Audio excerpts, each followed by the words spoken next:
So, what is peace? Freedom from any kind of disturbance, or key to stress reduction, or focusing on that which we can control, our thoughts, feelings, etc. But in what do you find your peace? An empty room? No. Peace, it does not mean to be in a place where there is no sound, no noise, trouble, or havoc.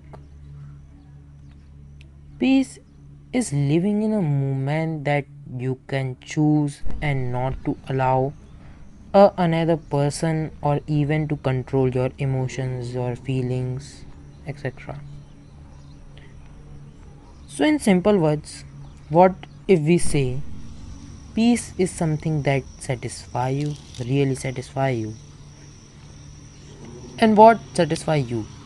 Sitting by a cool, chill waterfall. And the thing that satisfy me is this 52 pieces. And this is 52 pieces of peace. A perfect B roll.